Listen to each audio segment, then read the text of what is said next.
Friends, स्वागत है आप सभी का मेरी आज के एक नए वीडियो में। तो फ्रेंड्स, आज के वीडियो में आपको सावन सोमवार की व्रत कथा सुनने को मिलेगी। सावन सोमवार के दिन शिव और माता पार्वती की कथा सुनने से अनंत फलों की प्राप्ति होती है एवं मनुष्य के सभी पाप और कष्ट कट जाते हैं तथा सभी मनोकामनाएं की पूर्ति होती है। तो आज मैं आपको सावन सोमवार की व्रत कथा सुनाऊंगी। भगवान शिव और माता पार्वती की बड़ी ही दुर्लभ कथा है, तो इस कथा को पूरी श्रद्धा और प्रसन्न चित्त मन से पूरा अवश्य सुनिएगा। आधी अधूरी कथा को सुनने से पूर्ण फल प्राप्त नहीं होता है। तो भगवान शिव और माता पार्वती का आशीर्वाद प्राप्त करने के लिए इस कथा को लास्ट तक जरूर सुने। तो अमरपुर नगर में एक धनी व्यापारी रहता था। दूर दूर तक उसका व्यापार फैला हुआ था। नगर में उस व्यापारी का सभी लोग मान सम्मान करते थे।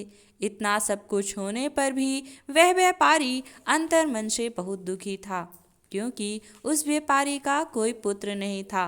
दिन रात उसे एक ही चिंता सताती रहती थी कि उसकी मृत्यु के बाद उसके इतने बड़े व्यापार और धन संपत्ति को कौन संभालेगा।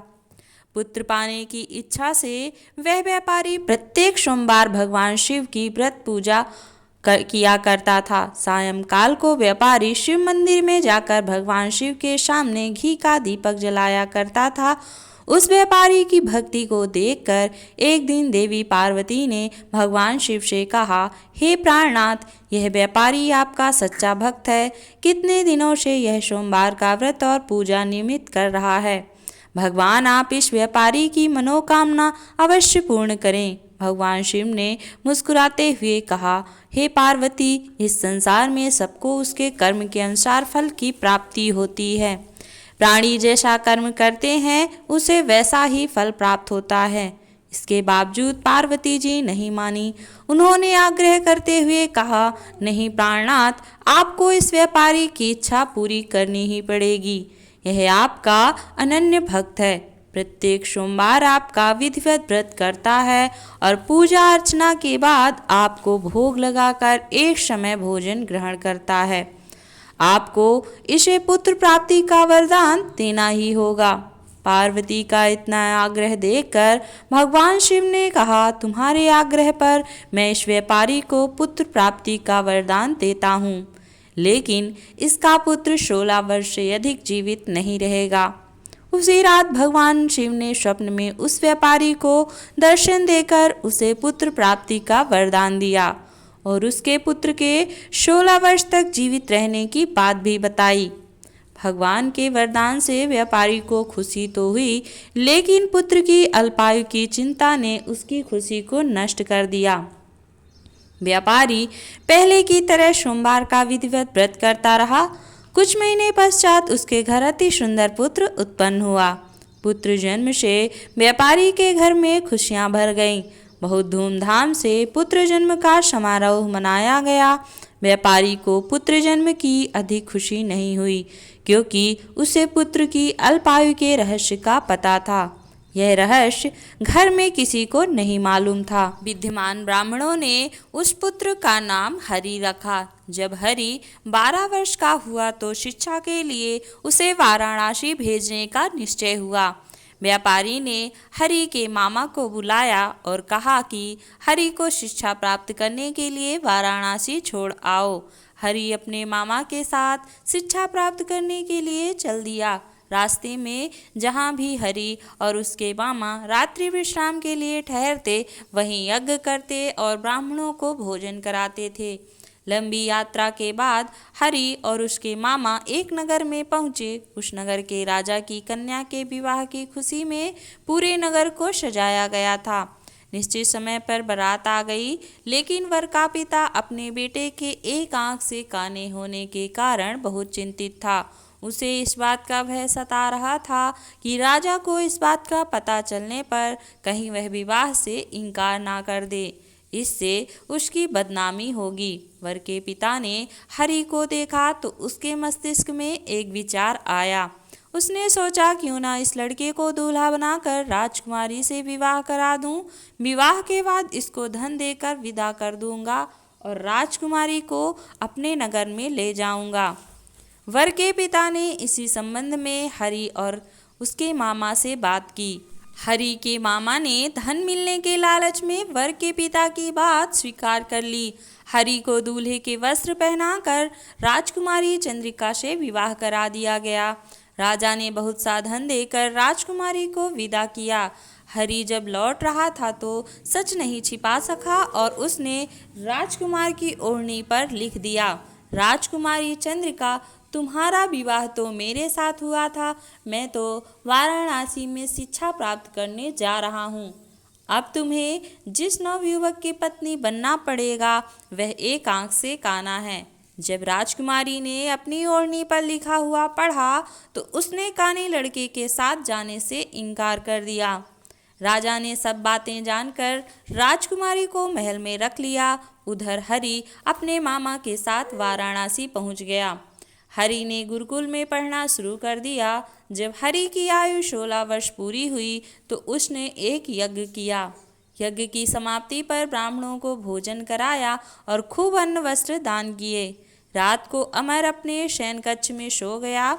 शिव के वरदान के अनुसार शयनावस्था में ही अमर के प्राण पखेरु उड़ गए। सूर्योदय होने पर मामा हरि को मृत देखकर रोने पीटने लगा। आसपास के लोग भी एकत्र होकर दुख प्रकट करने लगे। मामा के रोने विलाप करने के स्वर समीप से गुजरते हुए भगवान शिव और माता पार्वती जी ने भी सुने। माता पार्वती जी ने भगवान शिव से कहा, प्राणनाथ, मुझसे इसके रोने के स्वर सहन नहीं हो रहे, आप इस व्यक्ति के कष्ट अवश्य दूर करें। भगवान शिव ने पार्वती जी के साथ अदृश्य रूप में समीप जाकर हरि को देखा तो पार्वती जी से बोले, पार्वती, यह तो उसी व्यापारी का पुत्र है, मैंने इसे 16 वर्ष की आयु का वरदान दिया था, इसकी आयु तो पूरी हो गई। पार्वती जी ने फिर भगवान शिव जी से निवेदन किया, हे प्राणनाथ, आप इस लड़के को जीवित करें, नहीं तो इसके माता पिता पुत्र की मृत्यु के कारण रो रो कर अपने प्राणों का त्याग कर देंगे। इस लड़के का पिता तो आपका परम भक्त है, वर्षों से सोमवार का व्रत करते हुए आपको भोग लगा रहा है। पार्वती जी के आग्रह करने पर भगवान शिव ने उस लड़के को जीवित होने का वरदान दिया और कुछ ही पल में वह जीवित होकर उठ बैठा। शिक्षा समाप्त करके हरि अपने मामा के साथ अपने नगर की ओर चल दिया। दोनों चलते हुए उसी नगर में पहुँचे जहाँ हरि का विवाह हुआ था। उस नगर में भी हरि ने यज्ञ का आयोजन किया। समीप से गुजरते हुए नगर के राजा ने यज्ञ का आयोजन देखा। राजा ने हरि को तुरंत पहचान लिया। यज्ञ समाप्त होने पर राजा हरि और उसके मामा को महल में ले गया और कुछ दिन उन्हें महल में रखकर बहुत सा धन वस्त्र देकर राजकुमारी के साथ विदा किया। रास्ते में सुरक्षा के लिए राजा ने बहुत से सैनिकों को भी साथ भेजा। हरि के मामा ने नगर में पहुंचते ही एक दूत को घर भेजकर अपने आगमन की सूचना भेजी। अपने बेटे हरि के जीवित वापस लौटने की सूचना से व्यापारी बहुत प्रसन्न हुआ। व्यापारी ने अपनी पत्नी के साथ स्वयं को एक कमरे में बंद कर रखा था। भूखे प्यासे रहकर व्यापारी और इसकी पत्नी बेटे की प्रतीक्षा कर रहे थे। उन्होंने प्रतिज्ञा कर रखी थी कि यदि उन्हें अपने बेटे की मृत्यु का समाचार मिला तो दोनों अपने प्राण त्याग देंगे। व्यापारी अपनी पत्नी और मित्रों के साथ नगर के द्वार पर पहुंचा। अपने बेटे के विवाह का समाचार सुनकर पुत्रवधू राजकुमारी चंद्रिका को देखकर उसकी खुशी का ठिकाना ना रहा। उसी रात भगवान शिव ने व्यापारी के स्वप्न में आकर कहा, हे श्रेष्ठी, मैंने तेरे सोमवार के व्रत करने और व्रत कथा सुनने से प्रसन्न होकर तेरे पुत्र को लंबी आयु प्रदान की है। व्यापारी बहुत प्रसन्न हुआ। सोमवार का व्रत करने से व्यापारी के घर में खुशियां लौट आईं। शास्त्रों में लिखा है कि जो स्त्री पुरुष सोमवार का व्रत करते हैं और व्रत कथा सुनते हैं उनकी सभी इच्छाएं पूरी होती हैं। जैसे भगवान शिव और माता पार्वती ने उस व्यापारी की इच्छा पूरी की, वैसे ही सभी की इच्छाएं पूरी करें। बोलो भोलेनाथ और माता पार्वती की जय। चलिए अब सावन सोमवार की दूसरी कथा सुनते हैं। एक गांव में भगवान शिव का परम भक्त ब्राह्मण रहता था। पंडित जी जब तक रोज सुबह ब्रह्म मुहूर्त में उठकर नित्य कर्मों से निवृत्त होने के पश्चात भगवान शिव का पूजन नहीं कर लेते थे, तब तक उन्हें चैन नहीं पड़ता था। जो कुछ भी दान दक्षिणा में आ जाता उसी से पंडित जी अपना गुजारा करते थे और दयालु इतने थे कि जब भी कोई ज़रूरतमंद मिल जाता तो अपनी क्षमता के अनुसार उसकी सेवा जरूर करते थे। इस कारण शिव के परम भक्त ब्राह्मण देवता गरीबी का जीवन व्यतीत कर रहे थे। पंडित जी की इस दानी प्रवृत्ति से उनकी पत्नी उनसे नाराज तो थी, किंतु उनकी भक्ति परायणता को देखकर उनसे अत्यधिक प्रेम करती थी, इसलिए वह कभी भी उनका अपमान नहीं करती थी। साथ ही अपनी जरूरत का धन वह आस पड़ोस में मजदूरी करके जुटा लेती थी। एक समय ऐसा आया जब मंदिर में दान दक्षिणा कम आने लगी, जिससे पंडित जी को आर्थिक तंगी का सामना करना पड़ा। घर की मूल आवश्यकताओं की पूर्ति नहीं होने के कारण ब्राह्मणी दुखी रहने लगी। इसी तरह दिन बीतने लगे। एक दिन महाशिवरात्रि का दिन आया। उस दिन भी पंडित जी हमेशा की तरह ब्रह्म मुहूर्त में उठकर नित्य कर्मों से निवृत्त होने के लिए नदी की ओर चल दिए। संयोग से उस समय उस राह से माता पार्वती जी और शिव जी गुजर रहे थे। अचानक से पार्वती जी की नज़र उस ब्राह्मण पर पड़ी। आज पंडित जी महाशिवरात्रि को लेकर इतने उत्साहित नहीं थे जितने कि अक्सर हुआ करते थे। माता पार्वती जी को बात समझते देर नहीं लगी। उन्होंने शिव जी से कहा, भगवान, यह ब्राह्मण देवता प्रतिदिन आपकी उपासना करता है, फिर भी आपको इसकी चिंता नहीं है। पार्वती जी की बात सुनकर शिव जी बोले, देवी, अपने भक्तों की चिंता मैं नहीं करूँगा तो और कौन करेगा। पार्वती जी बोली, हे स्वामी, आपने अब तक इस ब्राह्मण की सहायता क्यों नहीं की।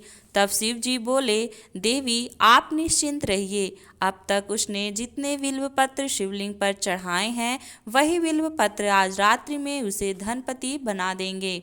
यह बातचीत करके पार्वती जी और शिव जी तो चल दिए, किंतु संयोग तो देखिए, उसी समय उस राह से एक व्यापारी गुजर रहा था। उसने चुपकर शिव जी और माता पार्वती जी का वार्तालाप सुन लिया। व्यापारी ने अपना दिमाग चलाया और सोचने लगा, अगर बिल्व पत्र से ब्राह्मण धनपति हो सकता है तो फिर मैं क्यों नहीं हो सकता। यही सोचकर वह ब्राह्मण के घर पहुंच गया और ब्राह्मण से बोला, पंडित जी, आपने अब तक जितने भी बेलपत्र शिव पूजन में चढ़ाए हैं वह सब मुझे दे दीजिए, बदले में मैं आपको 100 स्वर्ण मुद्राएं दूंगा। पंडित जी ने अपनी पत्नी से पूछा तो वह बोली, पुण्य का दान ठीक तो नहीं है, किंतु अगर आपका मन करे तो दे दीजिए, हमें धन की जरूरत है, इसलिए दे दीजिए। पंडित जी ने सारे बिल्व पत्र बोरे में भरकर सेठ जी को दे दिए। बिल्व पत्र का बोरा लेकर सेठ जी मंदिर पहुंच गए और शिवलिंग पर चढ़ाकर देखने लगे कि कब शिव जी कृपा करेंगे और कब वह और धनपति बन जाएगा। प्रतीक्षा करते करते सेठ जी को आधी रात हो गई। सेठ जी चमत्कार देखने के लिए बहुत उतावले हो रहे थे। आखिर में तीसरा पहर गुजरने के बाद सेठ जी के सब्र का बांध टूट ही गया और क्रोध में आकर सेठ जी शिवलिंग को झकझोरने लगे। फिर अचानक ही चमत्कार हुआ। सेठ जी के हाथ शिवलिंग से ही चिपके रह गए। उन्होंने बहुत प्रयास किया किंतु हाथ हिले तक नहीं। थक हार कर सेठ जी शिव जी से क्षमा याचना करने लगे तो शिव जी बोले, हे लोभी सेठ, जिस ब्राह्मण से तूने बिल्व पत्र खरीदे हैं उसे 1000 स्वर्ण मुद्राएं दे, तब जाकर तेरे हाथ छूटेंगे। प्रातःकाल जब पंडित जी पूजन के लिए आए तो उन्होंने देखा कि सेठ जी के हाथ शिवलिंग से चिपके हुए हैं और सेठ जी रो रहे हैं। उन्होंने पूछा तो सेठ बोला, पंडित जी, शीघ्रता से मेरे बेटे को 1000 स्वर्ण मुद्राएं लेकर मंदिर आने को कहिए। पंडित जी ने सेठ के बेटे को बुलाया और सेठ ने वह स्वर्ण मुद्राएं ब्राह्मण को दिलवा दी। तब जाकर सेठ के हाथ शिवलिंग से छूटे।